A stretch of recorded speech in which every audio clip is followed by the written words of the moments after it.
دشن مدير عام التعليم بجدة عبد الله الثقفي يوم أمس أكبر لوحة بورتريه في العالم لصورة الملك سلمان. هذه اللوحة عملها الفنان التشكيلي محمد عسيري وقدمها بمناسبة اليوم الوطني 86 للمملكة. اللوحة تبلغ مساحتها 216 متر مربع، وتم استغراق في العمل 40 يوم متواصل. طبعا هذا اللي راح نتكلم فيه اليوم مع الفنان التشكيلي اللي نورنا اليوم أستاذ محمد عسيري. يا هلا فيك. اهلا فيكم، شكرا لاستضافتكم. بداية نبغى نشكرك ونبغى نبارك لك بالعمل الفني الرائع ده، ما شاء الله تبارك الله، وجا في وقته. شكرا لروتانا لمتابعتها واستضافتها، وهذا لا يخفى على الجميع يعني. يعطيك ألف عافية. نبغاك تكلمنا بداية أستاذ محمد عن الفكرة والهدف من ذا الموضوع وهذه اللوحة، وإيش اللي تبى توصله للمجتمع؟ أول شيء انطلقنا احنا في رؤية 2030، يعني كل واحد لازم يدلب دلوه، فمو معقولة بنستنى لين بعد 2030 حتى نبدأ نسوي شيء، لا من الآن. صحيح. كل بلد قوي لابد أن يقدم حضارة قوية وفن قوي. صحيح. ويخلد الفن، لا حضارة بلا فن ولا فن بلا حضارة. صحيح. طيب أستاذ محمد، أبعرف كم القياسات الفعلية لهذه اللوحة، وما شاء الله كيف قدرت تسوي لوحة بهذا الحجم الكبير جدا يعني؟ اللوحة 216. طبعا ألف ما شاء الله تبارك الله، عندنا خشب هنا ما شاء الله تبارك الله. اللوحة 216، هذا لو تلاحظوا بس الوجه، أنا في بورتريهاتي كلها لا يمكن ينقص العقال، يعني لازم أجيب البورتريه كامل. اللي قدمته على حسب اللوحة هي 1022 مساحتها الإجمالية مع البشت مع الكتوف لخادم الحرمين الشريفين، لكن أنا اللي عرضته في اليوم الوطني بس البورتريه الوجه، حتى أني أعكس للمجتمع إنه في فن في السعودية، في فنانين، في من هم مثلي ومن هم أفضل مني. ما زلت أنا طبعا مع جينيس، طلبوا مني انه يسجل العمل في خلال 5 ايام، ممكن يتسجل خلال 5 ايام من تاريخ. رفضت انا طبعا، قلت لين 12 اسبوع. قالوا نعطيك 12 اسبوع حتى انه ايش، نجي نرسل اللجنه ويبدوا يقيسوا. ففي هذا التدشين كان لاداره التعليم لهم دور طبعا. اداره التعليم من وانا صغير يعني، ما زلت اب ل4 ابناء، وما زلت طبعا تحت مظله اداره التعليم. الله يحفظهم لك. بس برضه قول لنا ايش القياسات حقت اللوحه؟ القياسات حقت اللوحه 1022 متر مربع. ما شاء الله. 1022 متر مربع كاجمالي، مع البشت مع كامل العقال مع اللوحه كامله. طبعا اتعبتنا 216 اللي هو بس الوجه، اتعبنا في بين الرفع والشيل والحط، وانا كلها يعني امكانيات بدائيه. احب اشكر من هنا الفنان التشكيلي عمر معافى اللي جهز لي الموقع، والاستاذ صالح شبرق اللي قام بالاشياء الاداريه. أكيد. والاخ اللي في الدفاع المدني اللي هو عبد الله المقري اللي جهز الاشياء اللي هي امنيه من ناحيه حتى لا يكون في اي اضرار. مشاهدينا حاليا بيشوفوا في الشاشه معانا اللي هي اللوحه وكيف بيصوروها من فوق قد كده كبيره، بس نبغى نعرف منك كيف اخذت الموقع؟ هل كنت يعني كيف اخذت المقاسات والموقع، او كيف شرحت العمل، وكيف جلست وكيف طبعا الفكره من البدايه كان كلف من هنا من السعوديه، من داخل السعوديه، كلف شخص يرسم الملك، شخص غربي يرسم الملك ويرسم رموزنا. فاثارتنا الغيره عندنا كفنانين تشكيليين انه كيف.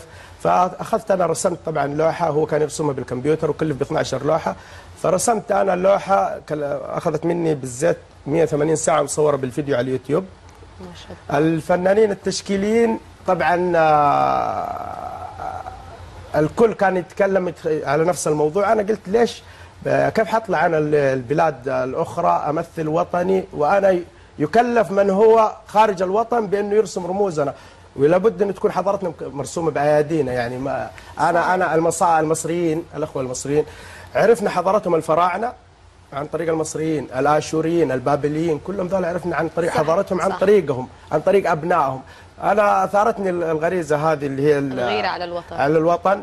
فقلت لابد انه ما اخلي الغرب يعرف انه الله يخليكم احنا ترى فنانين، لا، خليهم يراجعوا جينيس ويعرفوا انه في جنس عن طريق جنس انه في فنان سعودي. صحيح صحيح. طبعا احنا كلنا فخر ليك يعني محمد، وان شاء الله حقيقي. تصبح عدوى بين ابناء الوطن باذن الله. إن شاء طبعا بزيد كلمه، اللي طلع جبل ايفرست الكل يعرف يمكن دولته لكن ما يعرف اسمه. في النهايه العمل هذا سعودي، يعني انا بعد أكيد. عمر طويل حيقول يمكن ينسى الناس اسم محمد عسيري، في النهايه هو يمثلك ويمثلني ويمثل كل فئات المجتمع وكل شباب المجتمع. طبعا محمد، خليني اسالك ايش الالوان اللي استخدمتها ونوعيه الاقمشه يعني، وما شاء الله ايش المساحه اللي قدرت تعمل فيها هذا العمل الرائع؟ ما في عمل يكون بدون تخطيط. انا من سنه او 10 شهور تقريبا انا اخطط قاعد واختبر الالوان على القماش، يعني عشقي للفيزياء والكيمياء خلاني اخذ الالوان واجرب من الشركات كلها ايش الالوان المناسبه اللي ما تتاكسد، اللي ما تخرب. يعني ما نزلت مطر على اللوحه كانت زوجتي تقول لي اللوحه، قلت لها لا بروح افردها وتتغسل كمان، يعني لاني مختبرها لابد يكون في واحد الوان اكريليك طبعا.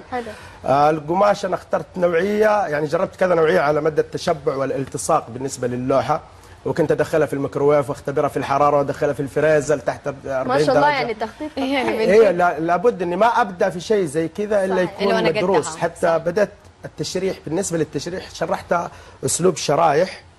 اللوحه هو ارتفاع 2 متر كل شريحه. لسه كنت بسألك ده السؤال. باجيك انا في كل شريحه اللي هي ارتفاع 2 متر. وبدات انا ارسم باسلوب اجدادي في عسير كيف كانوا يرسموا البيوت بالخيط. صح. بعد كذا بدات انا ارسم باسلوب الشرائح اللي هو التربيع الوهمي، يعني التربيع الوهمي لانه الله عز وجل يقول ان خلقنا كل شيء بقدر. فانا لا يمكن ان اجي اقول لك ان صح اعتمدت في الاخير على احساسي كفنان وخبرتي، وانه الخط التوازي والمتوازيات والمثلثات والشغلات ذي والدوائر اعتمدت عليها في الاخير، لكن انقذتني الطائره لما جات صورت فراحني راحه كبيره صراحه، اني بدات اعرف هنا في اخطاء هنا في اخطاء، فكانت كل ادواتي بدائيه اختراعات يعني في بعض الاشياء. لما جربت كل الادوات وكله طلع تمام، فين بدات تشتغل يعني في الشارع؟ لا اشتغلت ايش المساحه اللي ما شاء الله اشتغلت يعني. حاولت اني ابحث، طرقت ابواب اني ابحث عن مكان اشتغل فيه، فما وجدت غير سطح بيتنا اشتغل فيه تقريبا يشيل 4 شرايح او 5 شرايح، واشتغل والف كان مسجل عندي المراحل حقت العمل. حلو ممتاز. وبعد كذا انتقلنا الى بعد ما الشباب ما قصروا، يعني مع انه جاني احباط في البدايه، كانوا يقولوا لي اقول لهم برسم. انا طبعا قرات في مذكرات اينشتاين انه كان يورط نفسه قبل ما يبدا، يقول قبل ما يبدا في اي عمل كان يقول انا انجزت، اقتربت من انجاز الحاجه الفلانيه، فيبدا يورط نفسه مع الاعلام وينتشر الخبر في خلال 6 شهور. فانا اتصلت على الاعلام قلت لهم ترى انا بديت وانا لسه ما بديت الصراحه.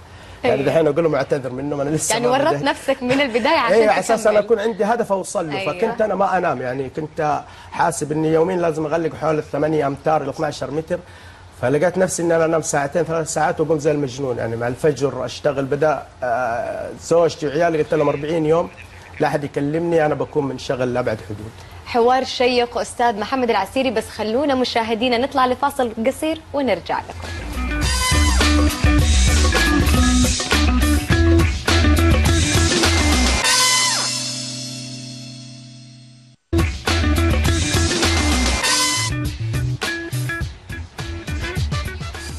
ورجعنا لكم مشاهدينا مستكملين حوارنا مع ضيفنا في الاستديو محمد عسيري، الفنان التشكيلي وصاحب أكبر لوحة بورتريه في العالم لصورة الملك سلمان.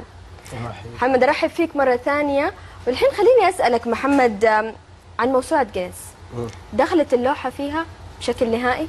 موسوعة جينيس خلاص سويت العقد أنا معاهم وانتهت، بس ننتظر اللجنة، وصول اللجنة طبعا حيكون في تدشين ثاني، واحد رموزنا حيكون حاضر فيه إن شاء الله، لأنه الموضوع يمثل البلد بشكل كامل. صحيح. بدل ما أنه يكون من أشياء يعني عادية، لا بفنوننا بثقافتنا بندخل. حيجوا خلال 12 أسبوع يكون أنا كملت الزيادات اللي هي ناقصة، توفرت الامكانيات، توفر المكان اللي حتعلق فيه اللوحه، لانه اللوحه 1022. اذا لوحه زي كذا مدرسه، انتم زي ما انتم شايفين في الفيديو مدرسه ما قدرت تاخذ حجمها، فيتوفر لي مكان، لانه اصبح الموضوع ما يخص محمد عسيري، اصبح يخص الدوله ككل. صحيح. فيصبح واجهه لنا من رؤيه 2030، يعني هذا بدانا احنا الانطلاقه، ولا زلنا حننطلق ولا زلنا حنعطي. وانا لسه عندي افكار جديده، يمكن فكرتين سابقه الان قاعد ارتب فيها، في افكار جماعيه وفي افكار فرديه.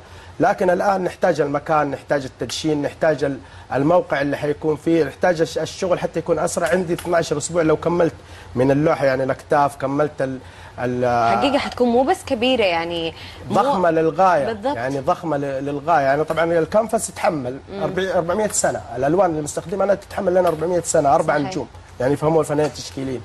أجود شيء الكانفاس يتحمل، الكانفاس يعني قماش قطن من نوع أنا. طب ما عندكم افكار او عروض معينه الناس قالوا لك حطها في ذا المكان؟ ما جاتني، مثلا لا هذا متحف كله مثلا. كله افعال اللي زي ما انت شافتها. انت كيف ما جات بتتنقل أي فيها؟ فكرة. يعني ما شاء الله كيف بتتنقل فيها يا محمد؟ انا بشيلها بتشيلها. بلفها بشيلها في الديانة وامشي.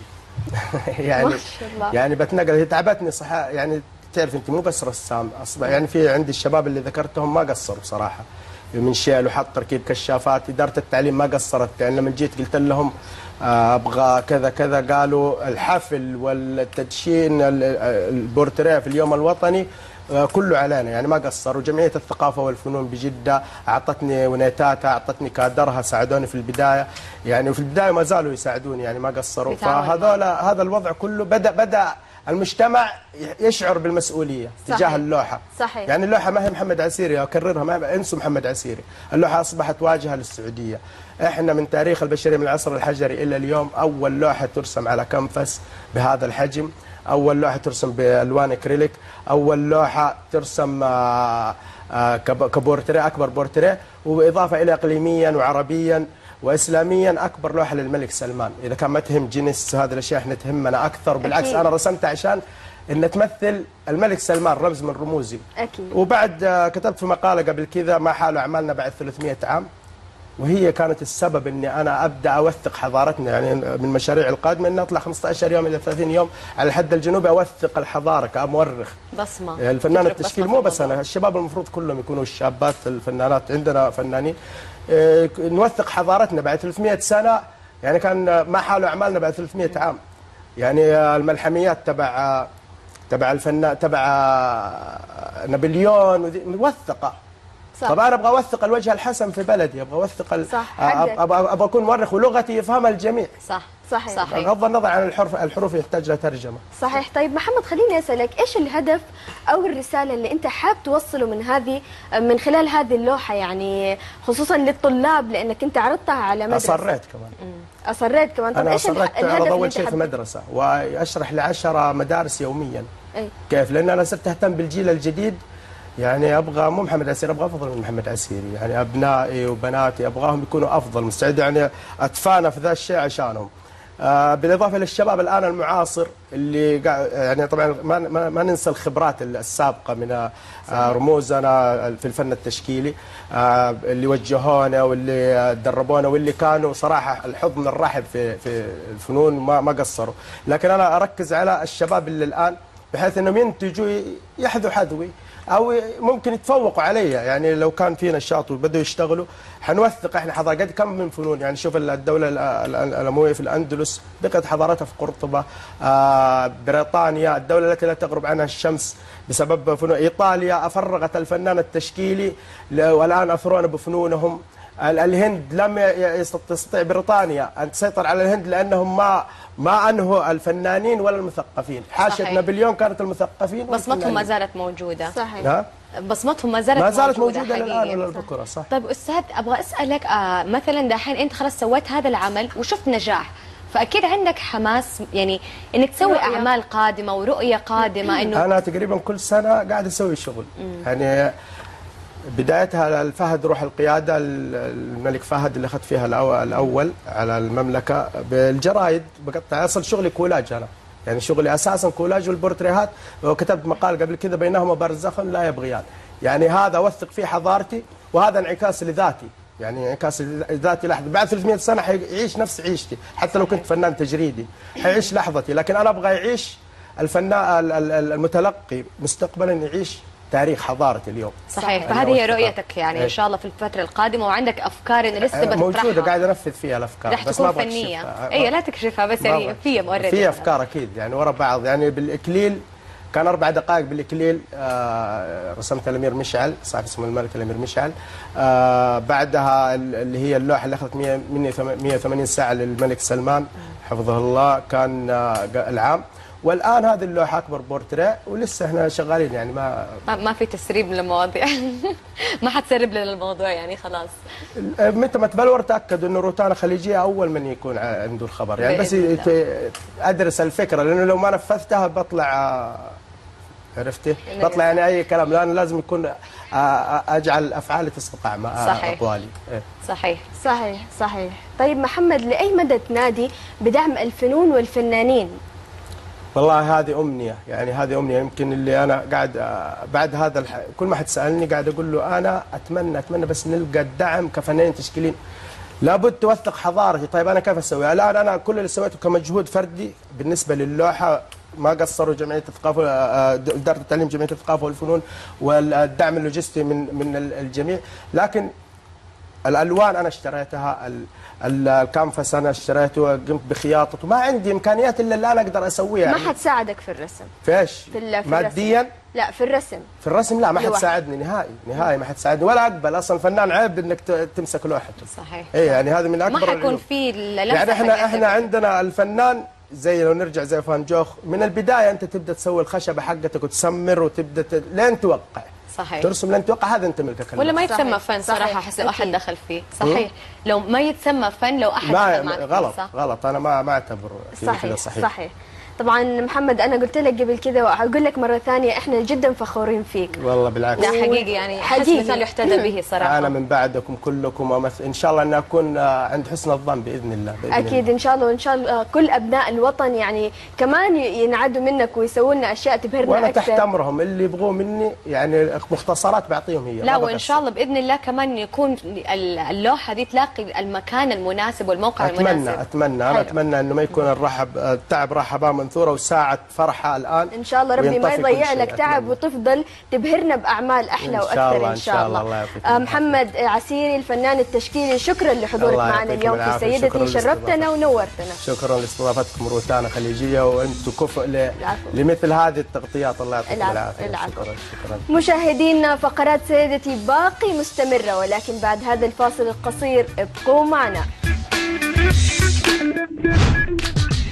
في سيدتي بعد الفاصل، سعودية تحترف صناعة أجمل قوالب الكيك من المنزل.